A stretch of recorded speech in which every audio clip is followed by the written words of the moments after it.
कल हम लोग परंपरागत विरोध वर्ग ट्रेडिशनल स्क्वायर ऑपोजिशन की चर्चा किए और उसके बाद अन्य अव्यवहित अनुमान के अंतर्गत परिवर्तन, कन्वर्जन, प्रतिवर्तन, ऑवर्जन, प्रति परिवर्तन, कंट्रापोजिशन की चर्चा किए हैं। आज हम लोग आधुनिक वर्ग विरोध, जिसे हम कहेंगे मॉडर्न स्क्वायर ऑफ अपोजिशन, उसकी चर्चा करेंगे। और यह आधुनिक वर्ग विरोध मॉडर्न स्क्वायर ऑफ अपोजिशन को आधुनिक गणितज्ञ और तर्कशास्त्री जॉर्ज बूल के द्वारा प्रस्तावित किया गया और इसी कारण से हम आधुनिक वर्ग विरोध को, मॉडर्न स्क्वायर ऑफ अपोजिशन को Boolean interpretation of traditional square opposition भी कहते हैं। माने परंपरागत विरोध वर्ग की बूली व्याख्या, जो कि जॉर्ज बूल के द्वारा प्रस्तुत की गई। जो परंपरागत विरोध वर्ग है उसका संबंध अरस्तु के तर्कशास्त्र से है, एरिस्टोटेलियन लॉजिक से है, जहां पर 4 प्रकार के निरुपाधिक तर्कवाक्य को स्वीकार किया गया। और इन 4 प्रकार के निरुपाधिक तर्कवाक्य के जो परस्पर संबंध है उनको हम परंपरागत विरोध वर्ग या ट्रेडिशनल स्क्वायर ऑफ अपोजिशन के अंतर्गत पाते हैं। लेकिन ये जो आधुनिक वर्ग विरोध है या परंपरागत विरोध वर्ग की जो बूली व्याख्या है, वह अत्यंत ही महत्वपूर्ण कंसेप्ट, एग्जिस्टेंशियल इंपोर्ट, सत्तात्मक तात्पर्य पर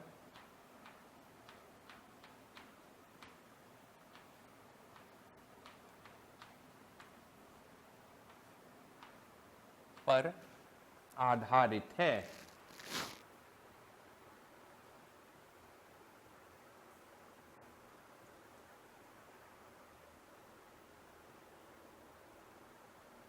सत्तात्मक तात्पर्य क्या है? What is existential import? और यह सत्तात्मक तात्पर्य किन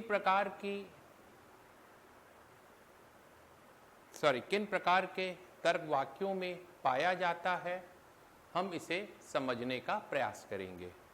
तो सत्तात्मक तात्पर्य या एक्सटेंशियल इंपोर्ट के अनुसार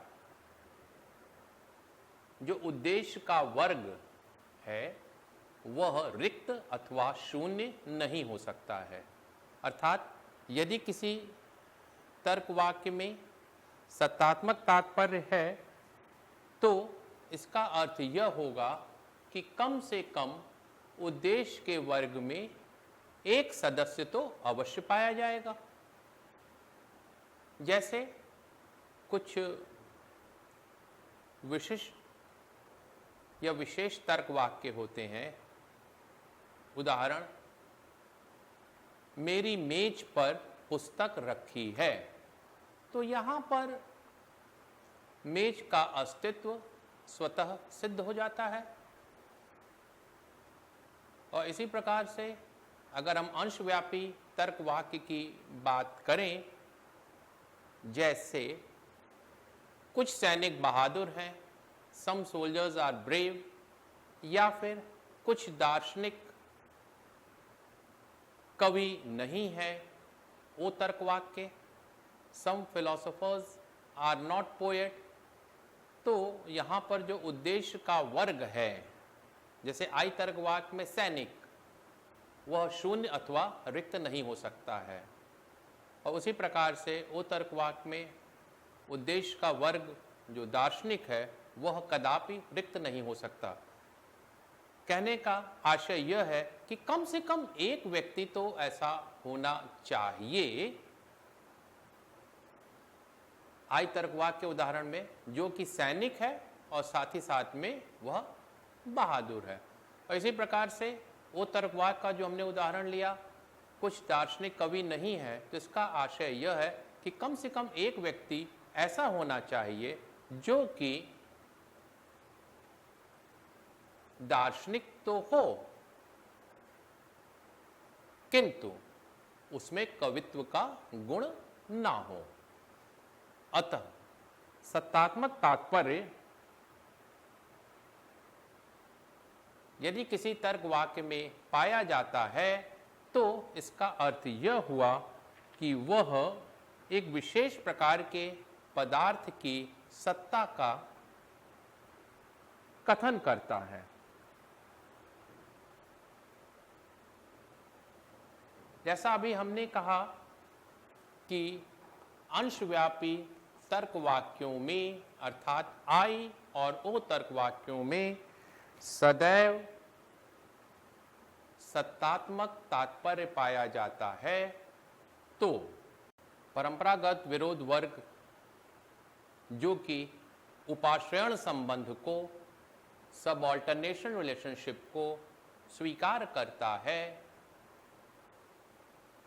और यह उपाश्रयण संबंध क्रमशः ए और आई तर्क वाक्यों में और इसी प्रकार से ई और ओ तर्क वाक्यों में पाया जाता है। उपाश्रयण संबंध की विशेषता यह है कि यहां पर हम ए अथवा ई तर्क वाक्य अर्थात उपाश्रय से क्रमशः आई अथवा ओ तर्क वाक्य अर्थात उपाश्रित सब ऑल्टर्न की सत्यता का अनुमान करते हैं और साथ ही साथ उपाश्रयण संबंध के संदर्भ में हम यह कह सकते हैं कि यदि अंशव्यापी तर्क वाक्य में कोई गुण पाया जा रहा है तो यह आवश्यक है कि तत्संगत सर्वव्यापी तर्क वाक्य में भी उस गुण को होना चाहिए।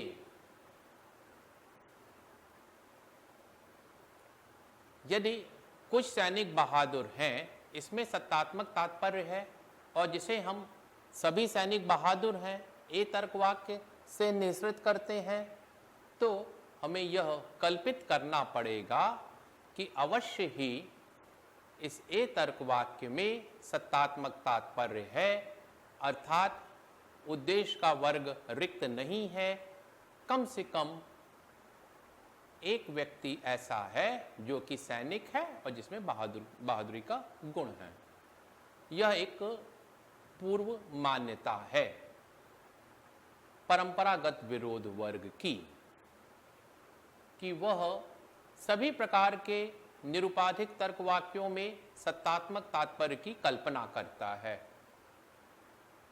It is the basic assumption of traditional square of opposition that all the four kinds of categorical propositions, namely A, E, I, O, do have existential import. That means the class of subject cannot be empty or null. Rather, it must have at least one member. आइए अब हम व्याघात संबंध की चर्चा करें। और व्याघात संबंध contradictory relationship की विशेषता यह होती है कि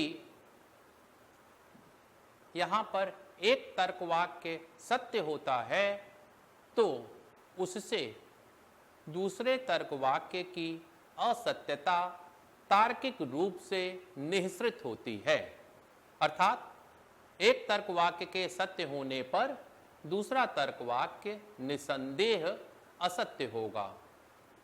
व्याघाती संबंध हम ए और ओ तर्क वाक्यों में और इसी प्रकार से ई और आई तर्क वाक्यों में पाते हैं, जिसमें एक तर्क वाक्य की सत्यता दूसरे तर्क वाक्य की असत्यता को प्रस्तावित करती है। कहने का अर्थ है कि यदि ए तर्क वाक्य सत्य है तो ओ तर्क वाक्य असत्य होगा। इसी प्रकार से यदि ओ तर्क वाक्य सत्य है तो ए तर्क वाक्य असत्य होगा।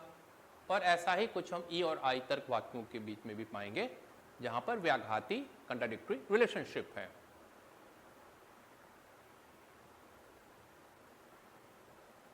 यहां पर ए और ओ तर्क वाक्यों को उदाहरण से समझने का प्रयास करें। जैसे सभी मंगल ग्रह के निवासी गंजे हैं, ये तर्क वाक्य। तो फिर वो तर्क वाक्य होगा कि कुछ मंगल ग्रह के निवासी गंजे नहीं हैं।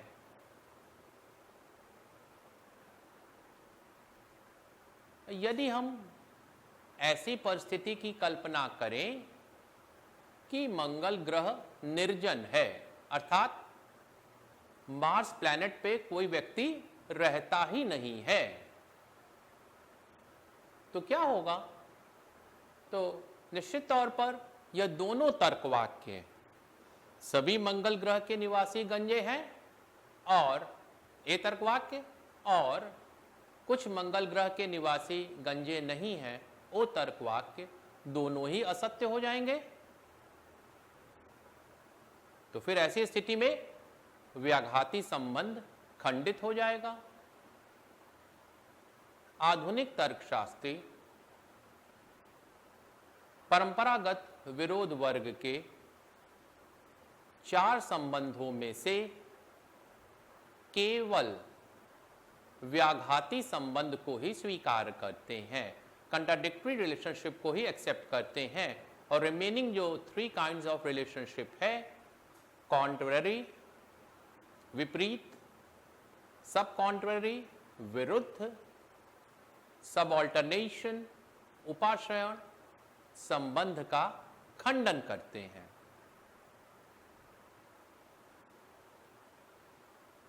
क्योंकि आधुनिक तर्कशास्त्रियों का यह मानना है कि परंपरागत विरोध वर्ग की एक पूर्व मान्यता है, जो कि प्रमाणित नहीं है, कि सभी प्रकार के निरुपाधिक तर्क वाक्यों में सत्तात्मक तात्पर्य होता है, अर्थात उद्देश्य का वर्ग रिक्त अथवा शून्य नहीं हो सकता है। और यह पूर्व मान्यता आधुनिक तर्कशास्त्रियों की दृष्टि में दोषपूर्ण है, और इसमें जो तर्क दोष है, जो फैलेसी है, उसे हम फैलेसी ऑफ एग्जिस्टेंशियल एजम्पशन और एग्जिस्टेंशियल फैलेसी कहते हैं। सत्तात्मक दोष अथवा सत्तात्मक कल्पना का दोष कहते हैं।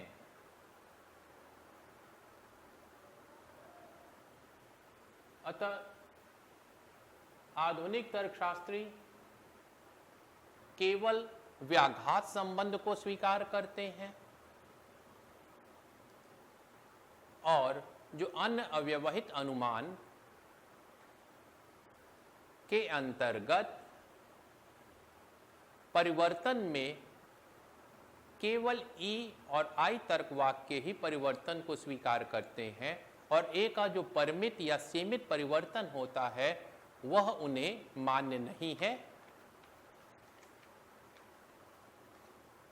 प्रतिवर्तन और वर्जन के संदर्भ में हम यह पाएंगे कि यह चारों प्रकार के निरुपाधिक तर्क वाक्यों के लिए पूर्ण रूपेण वैध है।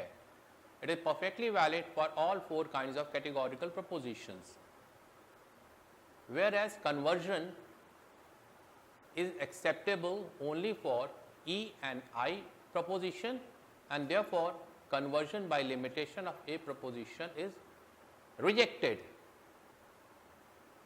प्रति परिवर्तन में आधुनिक तर्कशास्त्री केवल A और O तर्क वाक्यों के प्रति परिवर्तन को पूर्ण रूपेण वैध मानेंगे, जबकि ई तर्क वाक्य का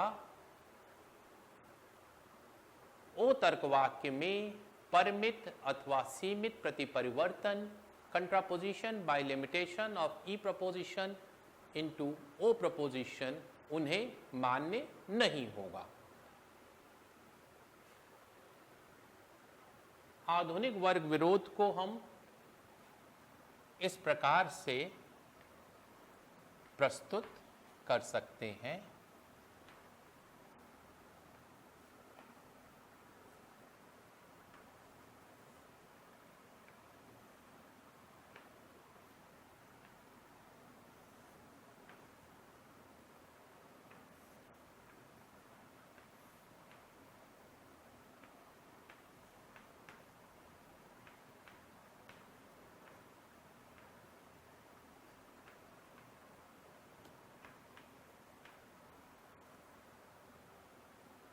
ई और आई में व्याघाती संबंध और इसी प्रकार से ए और ओ में व्याघाती संबंध पाया जाता है।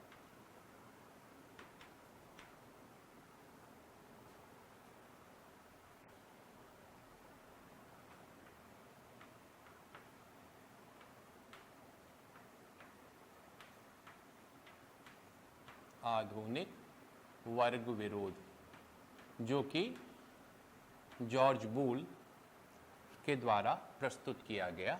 ए तर्क वाक्य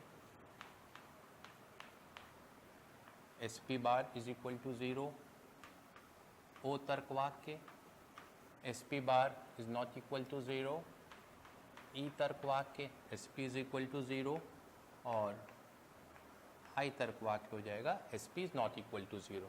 तो यहाँ पे देखिए केवल हम आधुनिक वर्ग विरोध में व्याघाती संबंध को ही पा रहे हैं और विपरीत, उपाश्रयण और विरुद्ध संबंध का खंडन है। अब हम यह जानने का प्रयास करेंगे कि निरुपाधिक तर्क वाक्य को कैसे प्रतीकात्मक रूप में और किस प्रकार से उसे रेखा चित्र विधि में, डायग्रामेटिक रिप्रेजेंटेशन में व्यक्त किया जा सकता है। तो पहले हम इसे इस तरह से समझें कि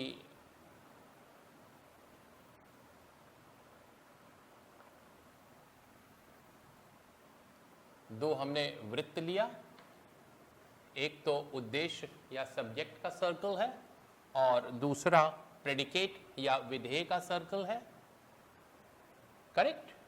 क्योंकि निरुपाधिक तर्कवाक्य में दो पद होते हैं, उद्देश्य और विधेय। तो इन दो पदों को रिप्रेजेंट करने के लिए, डायग्रामेटिक रिप्रेजेंटेशन के लिए हमने दो सर्कल ले लिया और इन सर्कल में हम तीन पोर्शन या तीन खंड को पाते हैं। तो जिसमें यह पोर्शन है इसे हम कहेंगे एसपी बार। तो ये जो बीच वाला पोर्शन है वो हो जाएगा SP and the third and the last portion will be S bar P. आप सोच रहे होंगे ये जो ऊपर किसी पद के ऊपर बार एक लाइन खींची गई है, इसका अर्थ क्या होता है? तो इसका अर्थ ये है कि जब भी हम किसी पद के ऊपर, प्रेडिकेट है जैसे आप एसपी बार, एस माने सब्जेक्ट टर्म और पी माने प्रेडिकेट टर्म, तो एसपी बार जब हम कह रहे हैं पी के ऊपर बार लगा रहे हैं तो इसका अर्थ ये हो गया कि class of predicate is empty, अथवा दूसरे शब्दों में यहां पर विधेय का वर्ग रिक्त है। या हम ऐसे भी कह सकते हैं कि यहां पर केवल उद्देश्य उपस्थित है और विधेय अनुपस्थित है। तो bar means absence of particular term. So SP bar means S is present where P is absent. जबकि एसपी पोर्शन में हम दोनों को पाते हैं, माने सब्जेक्ट को और प्रेडिकेट को। और जो थर्ड जो रीजन है this is known as S bar P, जहां पर प्रेडिकेट तो प्रेजेंट है किंतु सब्जेक्ट इज एब्सेंट। तो इस आधार पर अब हम AEIO तर्क वाक्य के पहले डायग्रामेटिक रिप्रेजेंटेशन को और साथ में फिर उसके सिंबॉलिक रिप्रेजेंटेशन को समझेंगे। हम जब कहते हैं ए तर्क वाक्य,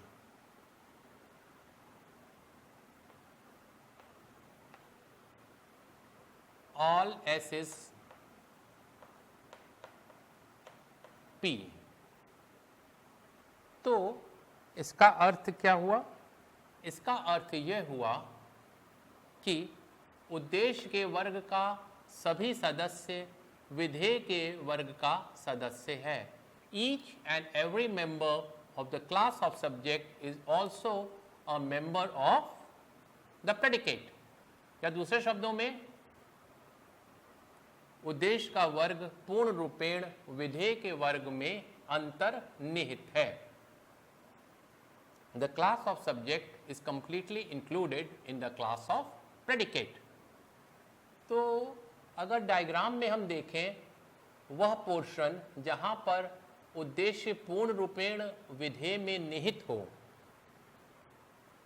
तो वह पोर्शन बताने के लिए हमें क्या करना चाहिए? हमें यह दिखाना चाहिए कि वह कौन सा पोर्शन है जहां पर केवल उद्देश्य तो उपस्थित है किंतु विधेय उपस्थित नहीं है। तो here this portion is SP bar, subject is present but predicate is absent.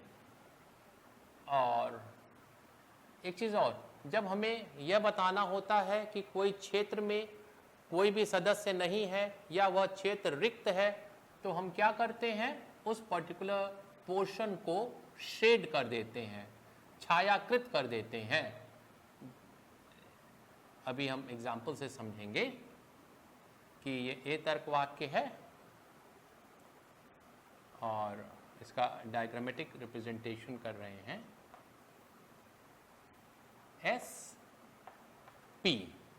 तो यदि यह portion SP bar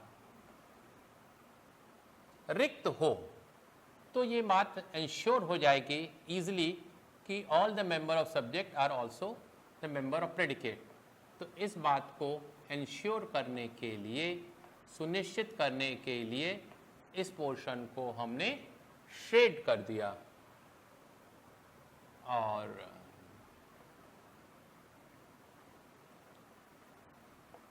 SP bar is equal to 0। ये ए तर्क वाक्य हो गया।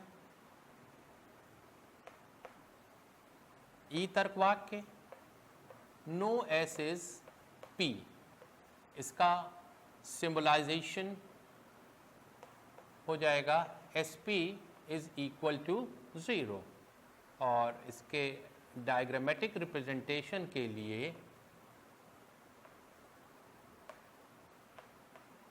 SP पोर्शन कौन सा है? यह पोर्शन। और इस पोर्शन को हमें यह दिखलाना है कि यहाँ पे कोई भी सदस्य नहीं है, अर्थात यह क्षेत्र रिक्त है। तो रिक्तता के लिए हमें इस पोर्शन को शेड करना पड़ेगा।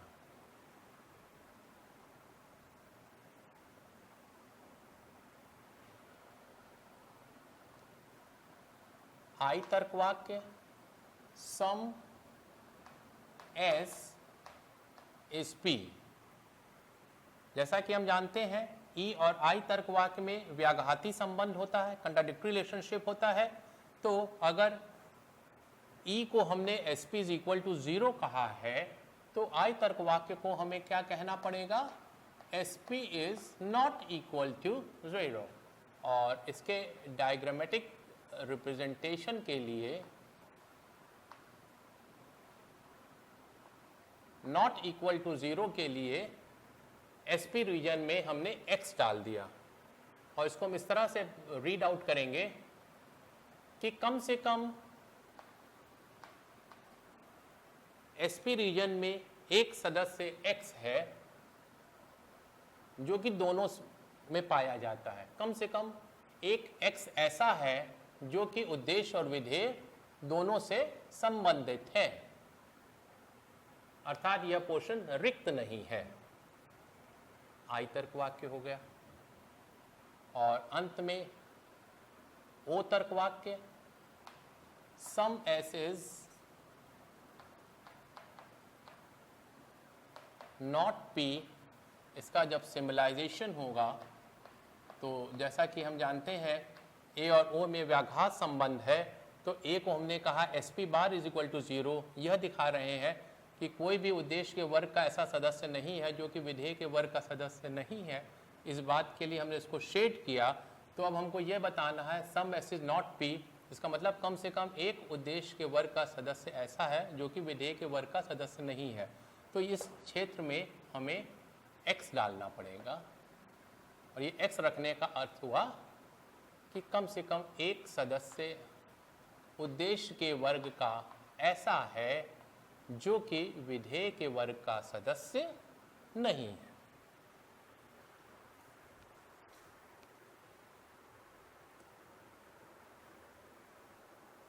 अब हम लोग इसके बाद इसकी एक्सरसाइज सॉल्व करेंगे।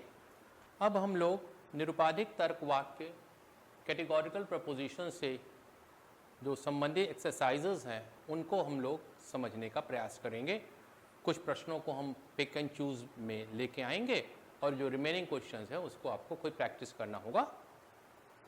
जैसे कि इसमें जो पहली एक्सरसाइज की शुरुआत हो रही है तो वो ये कहता है अधोलिखित तर्क वाक्यों के आकार के नाम और उनके उद्देश्य और विधेय को बताइए। कुछ इतिहासकार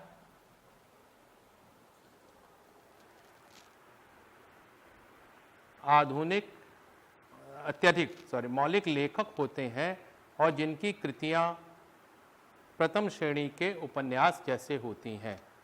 तो स्पष्ट है कि यह अंशव्यापी विध्यात्मक है, आई तर्क वाक्य है और इसमें उद्देश्य और विधेय की जो पहचान कर रहे हैं तो वो हम इतिहासकार उद्देश्य है और अत्यधिक मौलिक लेखक जिनकी कृतियां प्रथम श्रेणी के उपन्यास, ये पूरा विधेय है जो कि इतिहासकार को के बारे में बता रहा है। That is predicate. दूसरा प्रश्न, खेल कूद में भाग लेने के लिए जिन खिलाड़ियों ने कभी भी वेतन स्वीकार किया है वे निस्वार्थ खिलाड़ी नहीं हैं। तो कोई भी खेल कूद में भाग लेने वाला खिलाड़ी जिसने वेतन स्वीकार किया वह निस्वार्थ खिलाड़ी नहीं, माने ई तर्क वाक्य हो गया।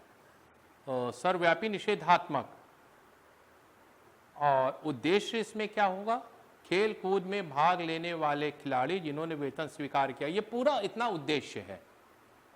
और वो क्या है, वो विधेय हो जाएगा कि निस्वार्थ खिलाड़ी वो उसका विधेय है। इसके बाद जो दूसरी एक्सरसाइज है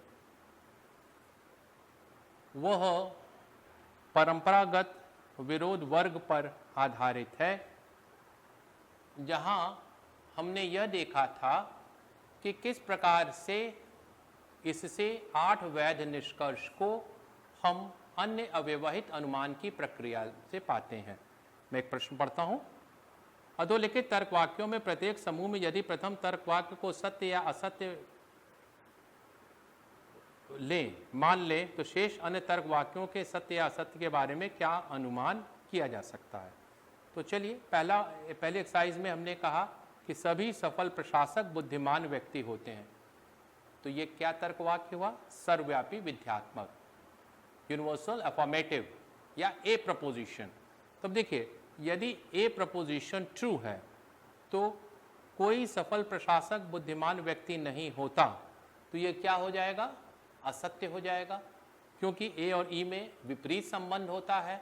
और विपरीत संबंध की विशेषता क्या है कि दोनों तर्क वाक्य एक साथ सत्य नहीं हो सकते, यद्यपि दोनों के असत्य होने की संभावना होती है। इसलिए if A is true, E is bound to be false.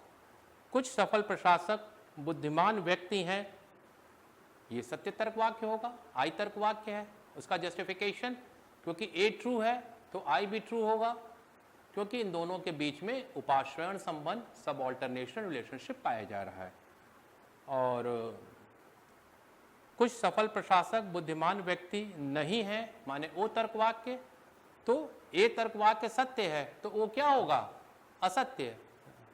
Reason, व्याघाती संबंध, कंट्राडिक्टरी रिलेशनशिप। अब हम इसी ए तर्क वाक्य को यदि असत्य मान लें, यदि ए तर्क वाक्य माने सभी सफल प्रशासक बुद्धिमान व्यक्ति होते हैं असत्य है, यदि ए असत्य है तो कुछ सफल प्रशासक बुद्धिमान व्यक्ति नहीं है, वह क्या होगा, सत्य होगा।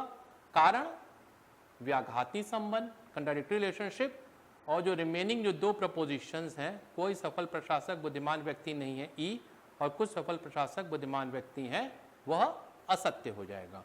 इसी तरह से इसमें चारों तर्क वाक्यों को लेकर के ये बढ़े हैं और सत्यता असत्यता का अनुमान करने के लिए कह रहे हैं, जिसे आप लोग आसानी से कर सकते हैं।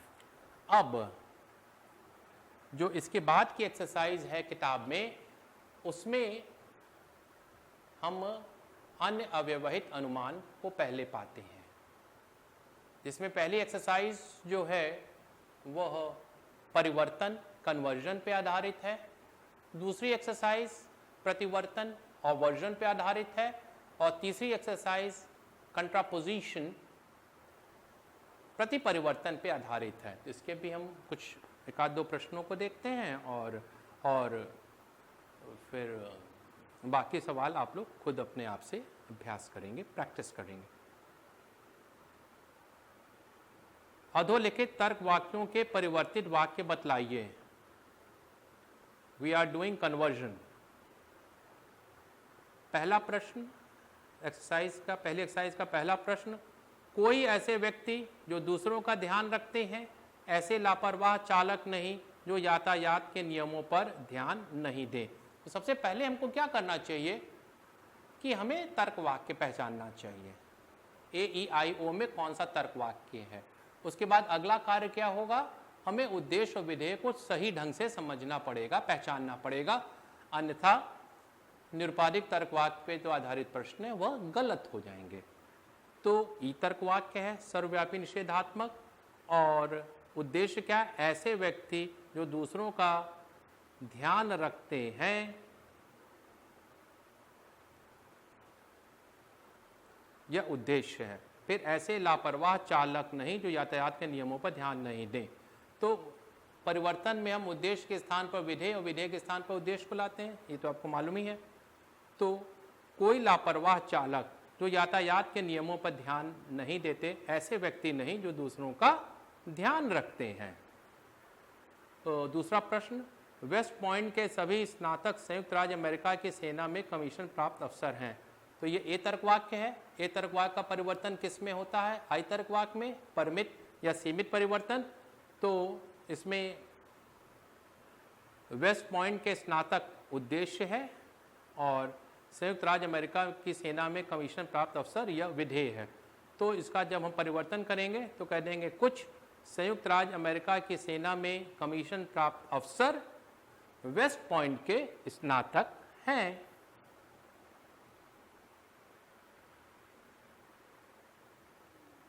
दूसरी एक्सरसाइज, अधोलिखित तर्क वाक्यों के प्रतिवर्तित वाक्य बतलाइए।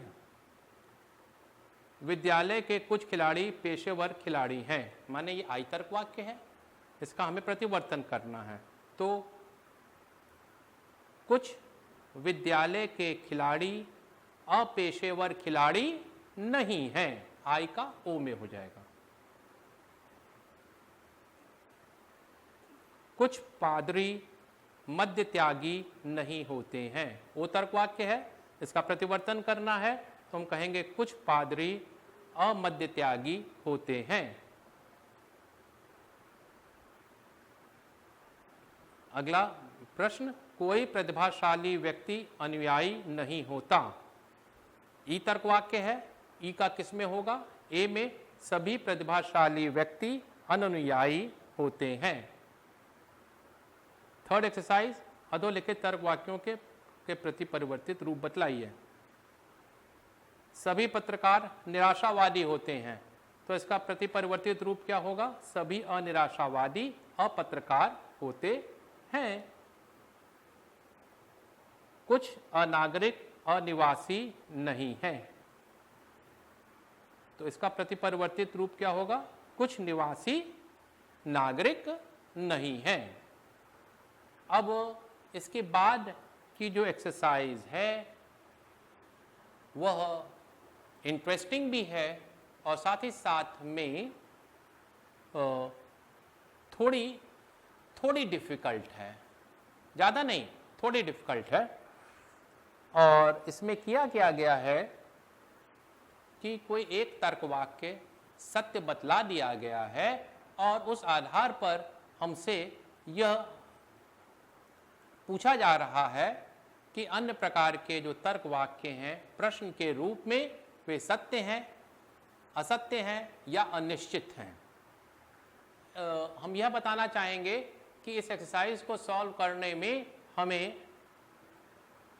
दो बातों को ध्यान में रखना पड़ेगा। एक तो अनव्यवहित अनुमान के अंतर्गत परिवर्तन प्रतिवर्तन को ध्यान में रखना पड़ेगा और साथ ही साथ में यह भी ध्यान रखना पड़ेगा कि अगर कोई एक तर्क वाक्य सत्य है तो अन्य तर्क वाक्यों की सत्यता या असत्यता का हम कैसे अनुमान लगाएं।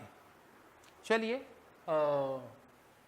एक्सरसाइज 4 है, इसको हम ब्लैक बोर्ड पे सॉल्व करना चाहेंगे समझाने के लिए कि यदि सभी समाजवादी शांति प्रिय सत्य हैं तो अधोलिखित तर्क वाक्यों के सत्यता या असत्यता के बारे में क्या अनुमान लगाया जा सकता है। क्वेश्चन नंबर, ये एक्सरसाइज 4 है, राइट। और क्या दिया गया है? सत्य है सभी समाजवादी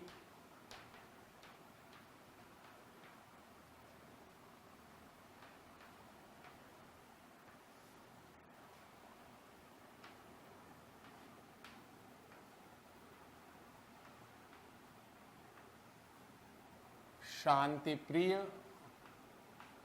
हैं, माने ए तर्क वाक्य, यह सत्य दिया हुआ है। और अब हमसे पूछा जा रहा है कि अन्य तर्क वाक्यों की सत्यता या असत्यता का अनुमान कीजिए। तो हमें यहां करना क्या होगा? हमें इस दिए हुए सत्य ए तर्क वाक्य से सत्य तर्क वाक्यों की एक लिस्ट प्रिपेयर करनी पड़ेगी और तत्पश्चात जो हमारी लिस्ट जो बनी है उससे तुलना करके नीचे दिए गए प्रश्नों के सत्यता या असत्यता का अनुमान करेंगे। तो यह लिस्ट बनेगी कैसे, यह सूची बनेगी कैसे? इसके लिए हमें यह करना पड़ेगा कि दिए गए सत्य तर्कवाद का प्रतिवर्तन परिवर्तन ऑल्टरनेट वेज में करें और फिर इस तरह से भी परिवर्तन दिए गए सत्य तर्कवाद का करें और यह क्रम तब तक चलाएं जब तक कि यह परमिटेड हो।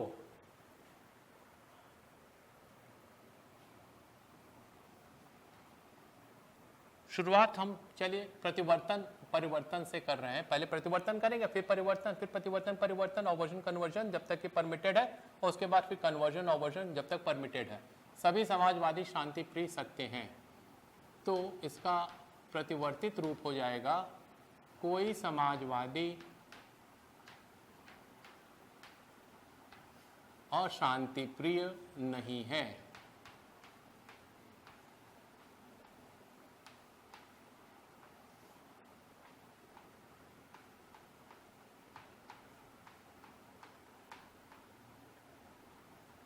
ये हो गया ई तर्क वाक्य और इसका जस्टिफिकेशन पहले का प्रतिवर्तन और वर्जन।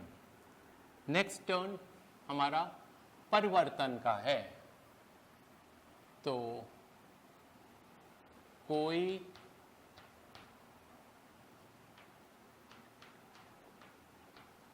अशांति प्रिय समाजवादी नहीं है।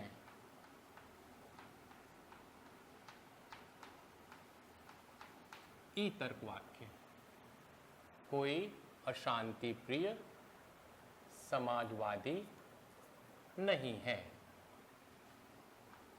जस्टिफिकेशन सेकंड का परिवर्तन, अपटर्न है प्रतिवर्तन के, सभी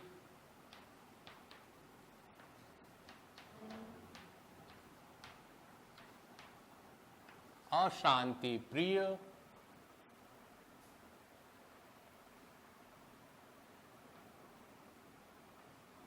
असमाजवादी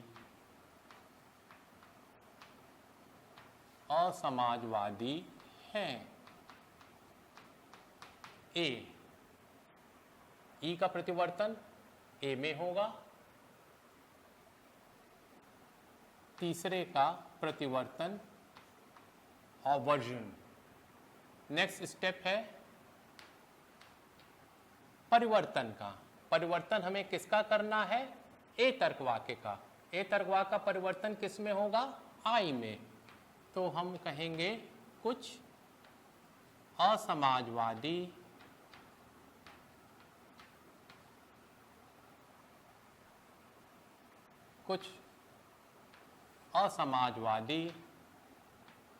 अशांति प्रिय हैं।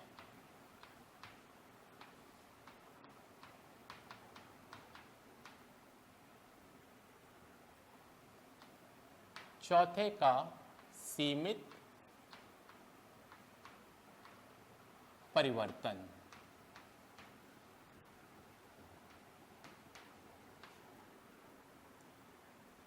नेक्स्ट स्टेप प्रतिवर्तन का है, कुछ असमाजवादी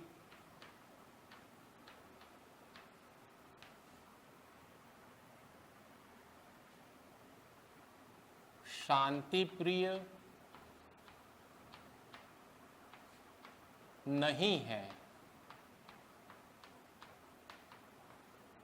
क्योंकि आई का जो प्रतिवर्तन होगा वह ओ तर्क वाक्य में होता है, हम जानते हैं इस बात को।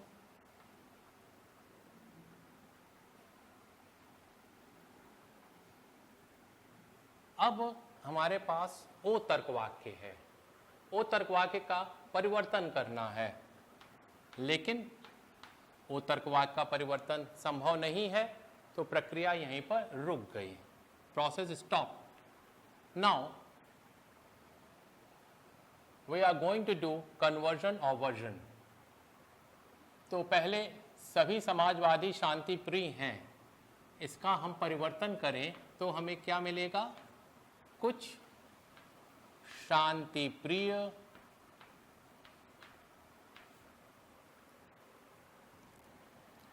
समाजवादी हैं। फाइन, आई तर्क वाक्य। और इसका जस्टिफिकेशन, पहले का सीमित परिवर्तन माने आई, ए का आई में क्वांटिटी रिड्यूस, नाउ प्रतिवर्तन तो हो जाएगा कुछ शांति प्रिय असमाजवादी नहीं है। ओ तर्क वाक्य। और ये है सातवें का प्रतिवर्तन। अब हमको इसका परिवर्तन करना है, ओ तर्क वाक्य का परिवर्तन होता नहीं है, इसलिए प्रोसेस यहीं पे स्टॉप हो गया। आप यह प्रश्न कर सकते हैं कि आपने अनअव्यवहित अनुमान के अंतर्गत केवल प्रतिवर्तन और परिवर्तन को ही क्यों लिया, प्रतिपरिवर्तन को क्यों नहीं लिया? तो हम इसका उत्तर यह देंगे कि जो प्रतिपरिवर्तन की प्रक्रिया है, कंट्रापोजिशन का जो प्रोसेस है, वह प्रतिवर्तन को समाहित करता है, इसलिए इसकी आवश्यकता नहीं है। अब हम सीधे प्रश्न जो दिए हैं उसको टैली करके बताएंगे कि कौन सत्य है, कौन असत्य है, कौन अनिश्चित। कुछ अशांति प्रिय व्यक्ति असमाजवादी नहीं हैं। तो हम उद्देश्य विधेय को देखें, कौन सा लाइन है जहाँ पे अशांति प्रिय उद्देश्य की जगह पे है और असमाजवादी विधेय की जगह पे ये अशांति प्रिय उद्देश्य की जगह पे असमाजवादी विधेय की जगह पे। तो यहाँ पर सभी अशांति प्रिय असमाजवादी हैं, ए तर्कवाक्य सत्य है और पूछा जा रहा है ओ तर्कवाक्य के बारे में, तो हम क्या कहेंगे? तो यह जो पहला प्रश्न है असत्य। जस्टिफिकेशन यह होगा चौथे सत्य ए तर्कवाक्य के साथ व्याघाती संबंध, contradictory relationship with fourth true A preposition. ऐसे ही कुछ और प्रश्न को देखें। क्वेश्चन नंबर 2, कोई समाजवादी अशांति प्रिय नहीं है। एग्जैक्ट वही सेंटेंस मिल गया आपको और इसे हम कह देंगे सत्य तर्कवाक्य। जस्टिफिकेशन, दिए गए सत्य दूसरे ई तर्कवाक्य के समकक्ष, इक्विवेलेंट। नेक्स्ट, सभी अशांति प्रिय व्यक्ति असमाजवादी हैं। सभी अशांति प्रिय व्यक्ति असमाजवादी हैं। 6 क्वेश्चन, और ये देखिए एग्जैक्ट वही आपके जो सब्जेक्ट प्रेडिकेट, सभी अशांति प्रिय व्यक्ति असमाजवादी हैं, तो हम कह देंगे सत्य और दिए गए चौथे सत्य ए तर्कवाक्य के समकक्ष। क्वेश्चन नंबर 9, सभी शांति प्रिय व्यक्ति समाजवादी हैं। ओके, यहाँ पे देखिए 7वां जो सत्य तर्कवाक्य है, कुछ शांति प्रिय व्यक्ति समाजवादी हैं, आई, ये सत्य तर्कवाक्य है और पूछा जा रहा है ए तर्कवाक्य के बारे में। तो हम जैसा जानते हैं अगर आई तर्कवाक्य सत्य है तो ए अनिश्चित या संदिग्ध होगा। क्वेश्चन नंबर 10, कुछ अशांति प्रिय व्यक्ति समाजवादी हैं। कुछ अशांति प्रिय व्यक्ति समाजवादी हैं। यहाँ पे थर्ड में देखिए कोई अशांति प्रिय व्यक्ति समाजवादी नहीं है, ई तर्कवाक्य सत्य है और पूछा जा रहा है आई तर्कवाक्य के बारे में, तो हम कह देंगे असत्य, दिए गए तीसरे सत्य ई तर्कवाक्य के साथ व्याघाती संबंध। Thank you.